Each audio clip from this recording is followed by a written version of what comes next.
ጸጋ እኮ ተከሰከሰች ካለች በእናታችሁ። ችግሩ ግን በአሁኑ ፈረንጅ ነች፣ ትንሽ ትቀላለች። ኧረ አሜሪካዊም ሳትሆን አትቀርም። ከሷ በፊት ግን ስለ ባሏ እናወራለን። ማቲው ይባላል። ማቲው 37 ዓመቱ ነው። ሚስቱም ጸጋ እንደ ስሟ በጣም አጭበርባሪ ነች። ለጉር ነው የምትማግጥበት፣ ለዛውም በእድሜ ከሷ በጣም ከሚያንሱ። ትክክለኛ ስሟ ኪምበርሊ ይባላል። እኛ ግን ጸጋ እያለ ነው የምንጠራት። ለምን ጸጋ እንዳልኳት ታሪኩን የምታውቁ ታውቃላችሁ። ስለ ጸጋ እድሜዋ 40 ነው። ባሏ 37 ዓመቱ ነው። በእድሜ 3 ዓመት ትበልጠዋለች። እንደዛም ሆና ጸጋ ትልከሰከሳለች። ይሄ ነገር የተጀመረው 2012 ላይ ነበር። ትንሽም ዝግጅት ተዘጋጅቶ ነበር። እዛ ዝግጅት ላይ የሆነ ሰው ተዋውቃለች። ዳኒ የሚባል ሰው። ዳኒ እድሜው 27 ነበር። ጸጋ እሱን ስታየው ዋው ሸበላ ነው ይሄ ወጣት አለች። ዳኒም ሲያያት አሪፍ ሹገር ማሚ ብሎ አሰብ። ያን ቀንም ታዲያ ይጠጋጉና ስልክ ይቀያየራሉ። በድብቅም ይህንን ግንኙነታቸው ይጀምራሉ። በእንደዚህ አይነት ሁኔታም 3 ዓመት አለፈ። አሁን 2015 ነው። ማቲው ባሏ 3 ዓመት ሙሉ ሳያቅ የሆነ ቀን ነቃባት። ከ3 ዓመት በኋላ እንዴት እንዳወቀባት የሚታወቅ ነገር የለም። ግን ጸጋ ተልከሰከሰች ካደች ብሎ በጣም ተናደደ። በጊዜው ግን ማቲው ጥሩ ባል ስለነበረ፣ ያው ጥሩ ባል መባል ባይዘው ቺት የተደረገባችሁ አብሮ መቆየት አይደለም፣ ግን እድል መስጠት በጣም ጥሩነት ነው። እሱም ሄዶ እድል ሰጣት። ከዚህ ሰውዬ ጋር ያለሽን ግንኙነት አቁሚ እንዳልኳችሁ፣ ግን እዚህ ጋር መስመር እንድትይዙ ፈልገው ዋና ቺት የተደረገባችሁ ተቀመጡ ማለት አይደለም። ጥሩ ባል ነው ስል ሴትም ብትሆኝ ቺት የተደረገብሽ መቀመጥ ጥሩ ሴት አያስብልሽም። ግን እሱ እዚህ ጋር ያደረገው ነገር እድል መስጠቱ ያው የተሻለ ሰው መሆኑን ያሳያል። ሄዶ ከዳኒ ጋር ያለሽን ግንኙነት አቁሚ ይላታል። በዚህ ሰዓት ጸጋ እሺ አቆማለሁ እንዳታስብ አለች። ግን በጎን በኩል ይህን ነገር ከተለችበት። ያው ጸጋ አይደለች መልከስከሱን አላቆመች። በነገራችን ላይ ዳኒ ከጸጋ ጋር ሆኖ ለሌላ ሴት ታገቢኛለሽ ወይ ብሎ ጠይቋል። እዛ ጋር ማለት አስቡት፣ እዛ የሚያገባው እጮኛ ያለ ነው፣ እዚህ ከእሷ ጋር እሱ ራሱ የሚልከሰከሰው። ጸጋ ደግሞ አስቀያሚ ስሯ ይሄ ብቻ አልነበረም። ከማቲው ወይም ደግሞ ከህጋዊ ባሏ እየሰረቀች ሁሉ ብር ለሱ ትሰጠዋለች። አስቡት፣ ቺት ተደርጎባችሁ ተዘርፋችሁ ይቻላል ወገን፣ ይሄ ከባድ። ማቲው በዚህ በኩል ወይም ደግሞ ህጋዊ ባሏ ምንም በቃ ይሄ ነገር እንዳቆመች ከዳኒ ጋር ያላትን ግንኙነት ትታ በቃ አሁን ጨዋ ሆና አብረው በሰላም እየኖረች ነው የሚመስለው። ግን ይሄ ነገር ሳይነቃባቸው 7 ዓመት ካለፈ በኋላ ኦልሬዲ እዛ ጋር መጀመሪያ 3 ዓመት አሁን 7 ዓመት አጠቃላይ ወደ 10 እና 9 ዓመት ካለፈ በኋላ 2022 ላይ ማቲው ጓደኛ ዱብዳ ይጥልበታል። ምን ብሎ ጸጋ አሁንም እየተልከሰከሰች ነው። ከማጋ ከዳኒ ጋር አሁን ድረስ አስቡት፣ ለ10 ዓመት ሙሉ አንድ ላይ ናቸው። እሱንም ሳያቅ ነበረ። አሁን ጓደኛው ይነግረዋል ከዳኒ ጋር አየዋት እንደዚህ ብለው። በዚህ ሰዓት ማቲው በጣም ተበሳጨ፣ ልቡም ተሰበረ። ቀጥ ብሎ ሄደ። ሽጉጥ አወጣ። አላወጣም በጭራሽ። ማቲው ጥሩ ሰው፣ ጭንቅላት እንዳለው ሰው ሄዶ ትክክለኛ ውሳኔ ወሰነ። ምን አይነት ውሳኔ? እፈታሻለሁ፣ ግንኙነትሽን ማታቆሚ ከሆነ ከዳኒ ጋር እፈታሻለሁ ይላታል። ጸጋዬን ስሰማ በጭራሽ እንዴት እኔ አንተን ትቼ እንዴት እኔ አንተን በዳኒ ቀይራለሁ? ዳኒ አልፈልገውም እንዳትፈታኝ ትለዋለች። ማቲው አሁንም አመናት። ከዛ የፍቹን ነገር ትተውት አብሮ እየኖሩ ባለበት ሰዓት 1 ወር አለፈ። ነገር ከተፈጠረ የሆነ ቦታ ናቸው ለመዝናናት ወጣ ብለው። እዚህ መዝናናት ላይ ደግሞ መጠጥ ነበርና ሁለቱም በደንብ ጠጥተዋል። ግን በመሃል ጨዋታ ይጀምራሉ። ጥያቄ መጠያየቅ፣ ማውራት ይጀምራሉ። ከጥያቄዎቹ መሃል አንዱ ምን የሚል መሰላችሁ? ስሚ ጸጋ፣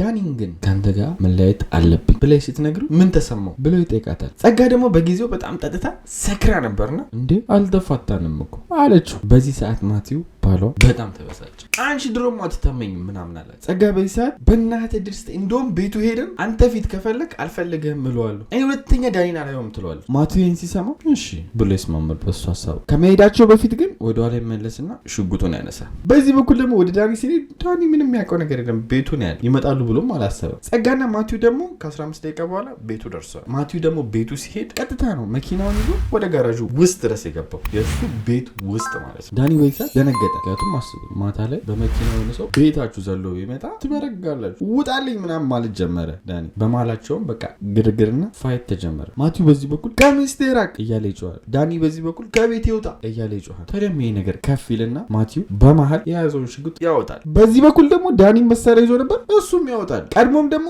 ዳኒ ይተኩሳል።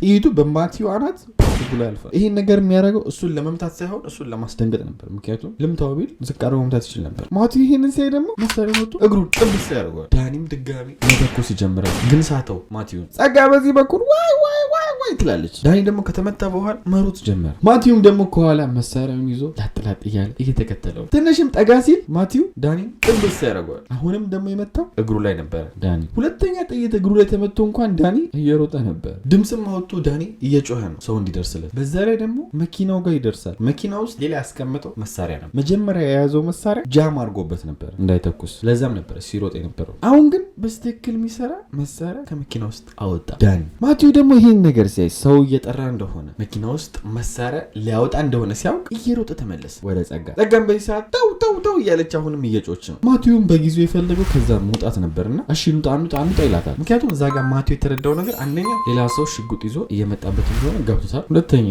ዳኒም ሌላ መሳሪያ እንዳገኘ አውቋል። ከዚህ አካባቢ አሁን መሄድ ነው የፈልገው። ወዲያውም ታዲያ በሹፌሩ በኩል ጸጋ ትገባለች። ጎኗ ይቀመጥና መኪናውን ወደ ኋላ ማውጣት ይጀምራሉ። መኪናው ወደ ኋላ በሚወጣበት ሰዓት ማቲዩ ዳኒን አየው። በመኪናው መስኮትም ማቲዩ ዳኒ ላይ መተኮስ ይጀምራል። ዳኒ በአሁኑ ድበኛ ሆኖ ጥይቶቹ እልፍ ይላሉ ባጠገቡ፣ ግን አልመቱትም። በእጁ ደግሞ ከመኪና ውስጥ ያወጣውን መሳሪያ ይዞ ነበረ ዳኒ። ማቲዩ ላይም እንደዚህ ያነጣጠርና ትኩስ ያደርጋል። ችግሩ ግን ይሄ ጥይት ማቲዩን ያልፍና ጸጋን ጥብስ ያደርጋታል። ለዛው አንገቷ ላይ ማለት ነው። ይህም ነገር ወዲያው ነበር ጸጋን ጸጥ ያደርጋል። ማቲዩም ደንግጦ ዳኒ ላይ መተኮሱን አቆሙ። ጸጋ የተመታችበትን አይቶ ለማዳን እየተጣጣረ ነው። ቦታው ላይም ኦልሬዲ 911 ተደውሎ ፖሊሶች መሳሪያ ይዘው ጊዜ አልፈጀባቸው ወዲያው ነው የመጡት። ልክ እሷ በተመታችና ከሞተች በኋላ አብሯቸውም አምቡላንስ መጥቶ ነበርና አምቡላንሱም ዳኒን ወደ ሆስፒታል ይወስዷል። ያው እግሩ ላይ ተመቶ ስለነበር የጸጋን ደግሞ ሬሷን ወደ ሆስፒታል ይወስዳሉ። ማቲዩ ደግሞ ምንም በጥይት ስላልተመታ ፖሊሶች ቀጨም ያደርጉታል። የማቲዩም ትክክለኛ ፎቶ ይህን ይመስላል። ማቲዩን ወዲያው ፖሊስ ጣቢያ ወስደው ጥያቄ መጠየቅ ጀመሩ። ማቲዩም ያለውን ነገር ከመጀመሪያ ጀምሮ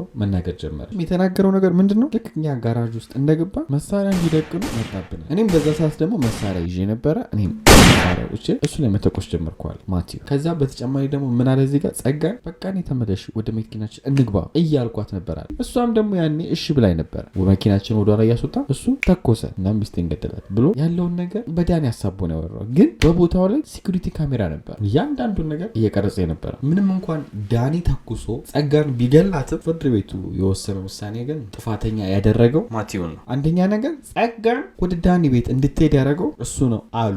ሲሄድ ደግሞ መሳሪያ መያዙ ትልቅ ጥፋት ነው ተብሎ ተወሰደበት የመጀመሪያ። ሁለተኛ ነገር ደግሞ የዳኒ ቤት ያለሱ ፍቃድ ዘለው ገብተዋል። ስለዚህ ዳኒ ምንም እንኳን ማቲዩ ህይወት ላይ እየቀለደ ቢሆንም ከሚስቱ ጋር እየማገጠ ማቲዩ ህይወት ላይ እያሾፈ ቢሆንም ፍርድ ቤት እዛ ጋር ስለእናንተ ስሜት አይመለከቱም። ህጉን ነው የሚከተለው። በህጉ ደግሞ ዳኒ ነፃ ሰው ነው፣ ራሱን ለመከላከል የወሰደው እርምጃ ነው ተብሎ በነፃ ተለቀቀ። ገሏት ማለት። ታዲያ የማቲዩ ፍርድ አሁን ድረስ አከራካሪና ያላለቀ ጉዳይ። ሁለት ነገር ግን ይጠብቀዋል ማቲዩ። አንደኛ በትንሹ ከ12 ማክሲመም ደግሞ እስከ 40 ዓመት የሚሆን ሰው የመግደል ሙከራ ፍርድ አለበት። አንዱ ነው ዋናው። አሪፍ ከተፈረደበት 12 ዓመት የሚያስብለው። ሁለተኛው ደግሞ ሰው እንዲሞት ምክንያት ሆኗል የሚለው ነው። ምክንያቱም ጸጋ ለመሞቷ ምክንያት ሆኗል በሚል ፍርድ እሱ ደግሞ ከ7 እስከ 15 ዓመት ፍርድ ይጠብቀዋል። እስካሁን ፍርዱ አላለቀም። ግን እዚህ ጋር 7 ዓመት እንኳን ትንሹን ብትወስዱለት ጸጋ ደግሞ ዳኒን ለመግደል ያደረገው ሙከራ ከ12 እስከ 40 ዓመት የሚያሳስረው 12 ዓመት ብትወስዱለት በትንሹ ከዛ 7 ከዛ 12 አድርጋችሁ ብትወስዱለት በጥንቱ 19 ዓመት ይጠብቀዋል እስር ቤት። እስካሁን ግን ኬዙ አልተዘጋም። ጥያቄ ልጠይቃችሁ፣ እዚህ ታሪክ ላይ ማን ነው ጥፋተኛ? ኮሜንት ላይ መልሳችሁ እንጠብቃለሁ። በዚህ አጋጣሚ በደንብ አድርጋችሁ ላይክ አድርጉ። ሜምበርም መሆን ከፈለጋችሁ ሜምበር ሆኑ። ከታች ስማችሁ እንደዚህ ጻፋ። ወዳችኋለሁ። በቀጣይ እስከምንገናኝ ቻው።